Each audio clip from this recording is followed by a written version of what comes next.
안녕하세요. 네메시스 기사단 소랑 펜드래건입니다.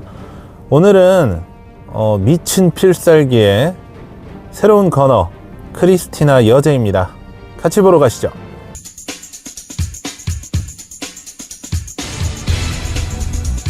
네, 크리스티나 여제입니다. 일러스트는 최근에 나온 것 중에는 제일 마음에 안 드네요. 다른 분들은 어떤지 모르겠는데 일단 좋다는 분은 아직 못 봤습니다. 네, 고유 패시브 보겠습니다. 지금 제가요 명함이어가지고 사실 요거는 좀 너무 낮게 표현되어 있기 때문에 지금 육성 기준으로 좀 보겠습니다. 네, 여제 인장. 사거리내 적으로부터 다른 아군이 전투 공격을 당한 후 탄환이 있으면 공격력 55%만큼 피해를 주고, 또 기본적으로 받는 범위 피해 감소가 있고요. 턴 종료 시 또 두 칸 내 아군에게 여제 인장을 부여합니다. 또 여제 인장 부여하고서 본인은 또 체력 회복을 해요. 이 여제 인장은 범위 피해 감소가 달려 있는 거고요. 이 전투 공격을 당한 후에 이게 공격을 하게 되어 있는데, 이게 무슨 뜻이냐면 주변에 있는 아군이 적한테 공격을 당할 때, 그게 이제 크리스티나의 사거리 안에서 이 행위가 일어나게 되면은 아군이 한 대 맞은 다음에 공격을 합니다. 근데 이게 각성이 되면은 때리기 전에 쏴요. 그래서 약간 선제 공격 같은 느낌이 있습니다. 그 외에는 특별히 설명할 거는 없네요. 네, 추가되는 부분은 발현 파트에서 말씀드리겠습니다. 네, 클래스 패시브입니다. 엠프레스 건어가 지금 그 신규 클래스이기 때문에 요것만 보도록 하겠습니다. 그 임페리얼 건어는 그 엠프레스 건어의 하위 호환이기 때문에 저 엠프레스 건어만 보겠습니다. 황실의 비전. 앞에 거는 모든 건어들 기본 내용이고요. 그 다음에 기본 공격으로 적을 처치 시 추가 공격이나 스킬 사용을 얻고 적이 죽지 않으면 1TP를 얻습니다. 스킬 사용 후 2턴 동안 황실의 비전 효과를 얻습니다. 황실의 비전은요, 선제 공격을 갖고요, 물리관통과 공격력이 30% 증가합니다. 그러니까 스킬을 쓰면 황실의 비전을 얻고 평타를 치면 TP를 회복하거나 재공격을 할 수 있다. 요 정도로 정리할 수 있겠네요. 다음은 임페리얼 건어의 그 액티브 스킬 정밀 사격입니다. 130%짜리 스킬이고요. 그 다음에 적을 죽이면 추가로 공격하거나 스킬을 사용할 수 있고, 죽지 않으면 1TP를 회복하고 2턴 동안 멍해짐 효과를 부여한다. 이렇게 되어 있죠. 멍해짐은 이동력이 마이너스 2 되고요. 그 다음에 추가 이동, 추가 행동 불가, 호위도 불가입니다. 이 호위 불가는 사실 지금 처음 나오는 디버프예요. 이게 제가 아까 테스트를 해봤는데 탱커한테 걸려야 됩니다. 탱커가 호위를 못하는 거예요. 다른, 그러니까 피호위 캐릭이 이게 걸려도 탱커는 호위를 합니다. 약간 헷갈릴 수 있는 부분이라서 제가 테스트를 해봤거든요. 근데 탱커한테 거는 거예요. 자, 엠프레스 건어의 이제 액티브 스킬 여제의 깃발입니다. 스킬 사용 시 주위 두 칸 내 아군의 모든 일반 스킬 쿨타임을 감소시키고요. 또 자신이 서 있는 타일에 여제의 깃발을 꽂아 놓습니다. 이 여제의 깃발은요, 이제 주위 두 칸 내 아군에게 오라 효과를 부여하고요. 그 다음에 재이동을 얻습니다. 이 여제의 깃발을 이제 크리스티나가 다른 곳에서 다시 소환을 하거나 아니면 적군이 여제의 깃발이 있는 곳에 와야지 여제의 깃발이 없어집니다. 이 여제의 깃발이 있는 곳에서는요, 사거리 1당 치명타 확률과 치명타 피해량이 증가합니다. 이거는 제가 아까 해보니까 이 깃발이 범위가 두 칸이잖아요. 이 안에 들어와 있기만 하면 그 캐릭의 사거리에 곱하기 5 해서 치명타와 치명타 확률이 늘어납니다. 그러니까 에리카를 예를 들면은요, 기본 공격 거리가 4잖아요.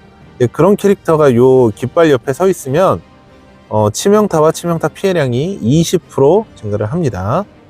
그리고 이 여제의 깃발은 이제 다시 시전하거나 적이 여제 깃발 자리에 와야지 없어진다고 했잖아요. 크리스티나가 죽어도 안 없어집니다. 그냥 영구 지속되는 버프 타일이라고 보시면 돼요. 그리고 한 가지 더, 엠프레스 거너의 이 패시브 있잖아요. 이거 죽이면은 재공격을 할 수가 있는데 이거는 횟수 제한이 없습니다. 그냥 평타로 죽이기만 하면 계속 때리는 거예요. 네, 초필살기입니다. 인페르노 지원 폭격. 이거는 이제 공격력과 어떤 이제 확률, 그리고 또 추가 데미지, 뭐 요런 거는 이제 변동이 있지만은 중요한 게 이겁니다. 주위 5칸내 타일을 지정해서 타일 주변 4칸 내 적들에게 공격한다. 범위가 말도 안 되게 넓은 데다가 가장 중요한 부분, 타일을 지정하는 거죠. 이래서 이동력 3에다가 주위 타일 5칸, 그리고 또 범위가 4칸이기 때문에 실제로 공격을 한다 치면 12칸 밖에 있는 적까지 한 번에 공격이 가능한 엄청난 스킬입니다. 진짜 이게 거리가 어느 정도냐면요, 기사단전 할 때 맨 앞에 세워놓으면 그냥 적 본진에다가 이걸 날려버릴 수가 있습니다. 이거 제가 좀 이따가 발현 파트에서 말씀드리겠지만, 아티팩트가 또 좋은 아티팩트가 있다 보니까 이걸 이용해서 1턴에 그냥 궁을 날려버리는 이런 전술을 쓸 수도 있어요. 그리고 이 멍해짐이 워낙 좋다 보니까 보시다시피 뭐 이동력도 감소하지만 추가 이동 또 추가 행동 다 불가하고 심지어 호위도 안 되기 때문에 요런 스킬을 초반에 그냥 몰아서 때려 놓고 다른 캐릭터로 정리를 하는 이런 방법으로 공략할 수가 있겠어요. 사실 이 필살기 때문에 좀 처음에 이 공지가 올라왔을 때 말들이 많았습니다. 그 데미지도 지금 약하지가 않거든요. 이제 풀각성을 하는 경우에는 120에 50%가 되는데, 그러면은 확률이 있다고 하더라도 최대 170%짜리 엄청난 데미지의 스킬이 들어갑니다. 이거 써보면은 제가 지금 삼성이어가지고 그런데 이제 보통 1000 캐릭들은 그냥 죽는다고 봐야 돼요. 네, 장비입니다. 장비는 뭐 방어구는요 까마귀 끼시면 됩니다. 그리고 장신구는요 이제 필살기를 제외한 모든 공격이 다 전투 공격이기 때문에 화살촉 좋습니다. 근데 이제 크리티컬이 이제 아주 확보가 안 되는 경우에는 역시 고용반이 최고죠. 전부 볼게요. 게임 시작 시 착용자의 탄환수 최대치가 1 증가합니다. 적에게 피해를 주면 환가의 특권이 얻어지고요. 전투 공격 후 남은 탄환이 있다면 25% 확률로 추가타가 발동해 공격력의 30%만큼 피해를 줍니다. 이 환가의 특권은 치명타 확률, 치명타 피해량 이게 5%씩 증가를 하고요. 최대 3중첩까지 가능합니다. 자, 이게 이제 성급이 올라가게 되면은 25% 확률로 추가타인데 이 추가타 확률이 늘어납니다. 그래서 6각이 되면 이거 100% 확률로 추가타가 나가요. 그리고 저 환가의 특권은요, 그 적에게 피해를 주면은 받는 거잖아요. 저런 류 스킬들은 여러 명을 때릴 경우에 여러 개가 한 번에 중첩이 됩니다. 그래서 제가 아까 테스트 해봤는데 여러 개를 한 번에 때리는 필살기 같은 거 쓰면 한 방에 3중첩이 됩니다. 심지어 평타를 때려도요, 이 탄환 데미지가 들어가잖아요. 그러니까 평타 한 대, 그리고 탄환 데미지 한 대 해가지고 평타만 쳐도 2중첩이 쌓여요. 그래서 요거는 이제 중첩 쌓기는 아주 쉽다. 이렇게 보시면 되겠습니다. 근데 이제 전무가 필수냐? 글쎄요, 전무 필수라고 보기는 조금 어려울 것 같고, 사실 전무가 풀각이면 모든 공격, 필살기를 제외한 모든 공격이 다 전투 공격이니까요. 전부 다 데미지의 30%를 추가로 줄 수 있기 때문에요. 요거 상당히 좋기는 합니다. 그리고 저 왕가의 특권이 나중에 이제 6각이 되면 10%거든요. 총 30%씩 늘어나기 때문에 꽤 큽니다. 그래서 사실 전무를 쓰시면은 좋기는 좋아요. 근데 이제 육각성을 못한다 라고 하시면은 사실 전무 크게 필요 없다고 봅니다, 저는. 예. 네, 룬입니다. 룬은 그냥 뭐 빠르게 넘어가죠. 그냥 올 혼돈 끼시면 됩니다. 뭐 체력이 조금 부족하다 느끼시면은 3, 4번에 궁극 정도 껴주시면 그냥 무난할 것 같습니다. 네, 발현입니다. 초필살기는 사실상 그냥 수치의 증가이기 때문에 특별히 볼 거는 없습니다. 고유 스킬을 한번 볼게요. 요거는 이제 최초 2발현을 했을 때고요. 2발현을 하게 되면은 기존 거에서 수치가 올라가고 추가로 바로 버프 해제 효과에 면역이 됩니다. 요렇게 이제 업그레이드가 되는 거고요. 그리고 요 4발현을 하면은요, 바로 치명타 확률 감소가 생깁니다. 이 치명타 확률 감소가 이제 6발현을 하게 되면은 이게 무려 50%까지 늘어납니다. 그래서 사실 모든 거를 다 할 수 있는 이제 가성비라고 하면은 4발현이긴 한데 4발현이 가성비는 아니죠. 좀 그냥 무난하게 좋게 하시려면 2발현이 제일 무난할 것 같습니다. 아티팩트 보겠습니다. 아티팩트는 제가 아까 말씀드렸죠? 정말 좋은 아티팩트가 있어서 이 크리스티나가 사기급의 반열에 올라갈 수 있도록 해주는 아티팩트가 있습니다. 요거는 아닌데 먼저 설명드릴게요. 초과장전기 물리관통 늘어나고요. 탄환 최대치 늘어납니다. 네, 요걸로 볼게요. 네. 그리고 두 번째, 초기 철갑 탄창. 요거는 이제 철갑탄을 가지고 시작한다고 하는데, 이 철갑탄을 가지고 불사이 날리면은 철갑탄 3발이라서 TP 3개 빼고 시작하는 거예요. 그래서 요것도 나름 전략적으로 쓸 수는 있겠다 생각은 합니다. 하지만은 글쎄요, 요 다음 거가 너무 좋다 보니까. 네, 치밀한 준비.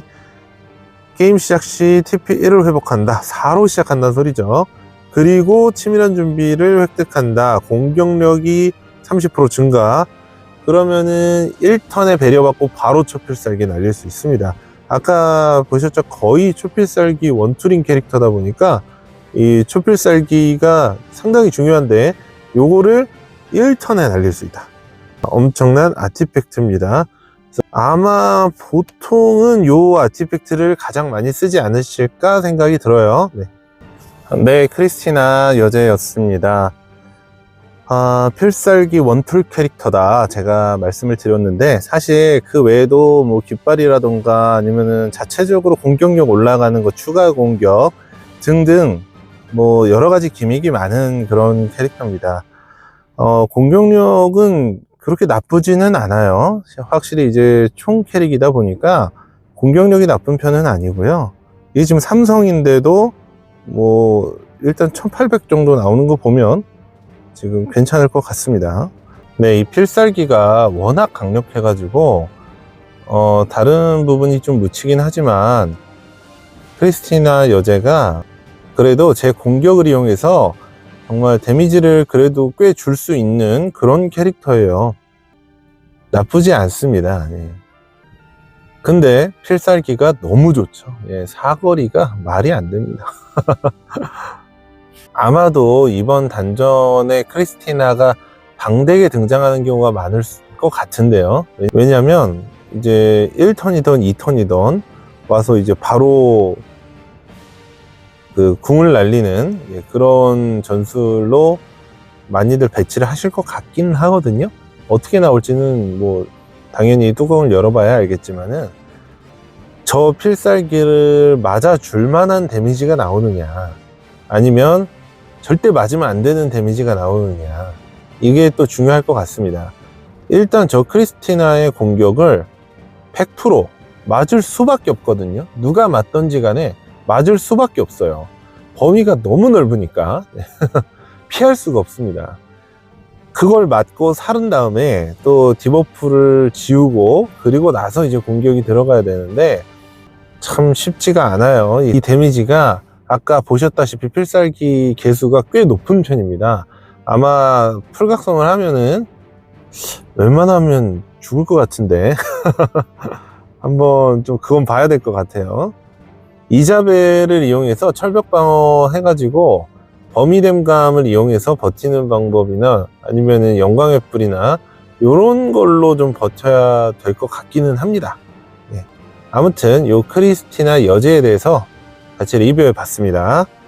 좋아요, 구독 부탁드리고요. 그리고 다음에 또 새로운 신캐 리뷰로 찾아오겠습니다. 감사합니다. 소랑이었습니다.